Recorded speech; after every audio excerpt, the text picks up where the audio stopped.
As the food industry from farm to fork grapples with the COVID-19 pandemic, I hope you will tune into Grocery COVID-19 on Tuesdays and Thursdays at 12:30 p.m. Eastern on Winsight Grocery Business and Supermarket Guru Facebook pages.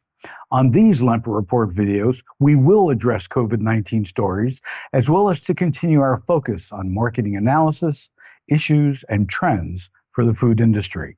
A farmer offers an op-ed that puts into question her life's value. If you haven't read Alma Patty Tzalain's op-ed in the New York Times entitled Harvest Your Food, Why Isn't My Health Essential? Please do so. She writes, we sacrifice so much for a country that doesn't value our lives. And at time, in our world that every newscast makes you emotional and sometimes feel like sobbing, her words will certainly add to those emotions. Here's a few of the words that she put to paper. I'm one of the thousands of farm workers across the country making sure there is still food to put on your table.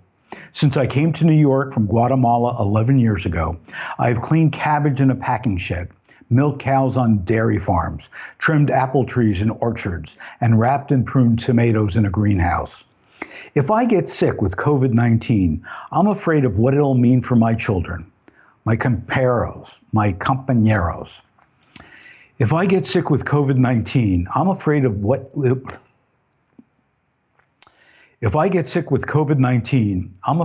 it will mean for my children, my compañeros, and my community.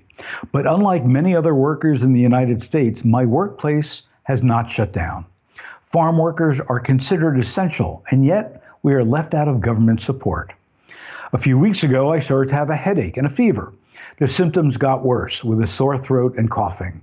I called a health clinic, concerned that I had the coronavirus. The doctor told me that I should stay home for a week, and since there was no cure, there was no reason to come in for a checkup. But I was able to get tested for the virus. I called my supervisor to relay what the doctor told me. She agreed that I should go home, but she didn't say anything about sick pay or assure me that I would still have a job when I felt better. For many farm workers like me, being sick has always meant choosing between going to work sick and staying home with no pay, which could mean getting fired.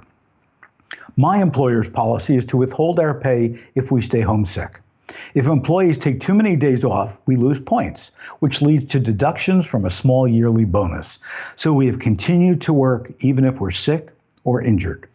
But since I'm a leader of Alianza Agricola, a grassroots organization that is an advocate for immigrant workers in Western New York, I knew my rights.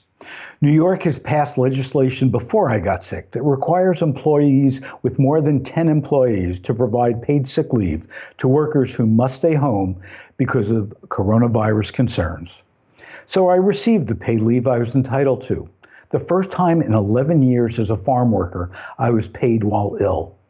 But after my test result came back negative, my employer stopped paying me, even though I was still feeling sick. We have always lived and worked isolated from the rest of society, invisible to most. This leaves our community even more vulnerable now. It's hard to be in a country that isn't ours, and in this case, it's even harder. We put food on everyone's table, but we struggle to feed ourselves and our families. I'm back at work, and more coworkers are going home sick. I still don't know what precautions my employer is taking to prevent the virus's spread among the workers. We need protections now and for the long term. The world we create during and after this crisis has to be one where we are no longer invisible and where we will be safe and healthy and can hug our children tight. Alma has a lot more to say in her op-ed. I've just highlighted a few parts, and it's mandatory for every grocery employee, from stock boy to CEO, to read it. It's one of the building blocks that will fix our fragile food system.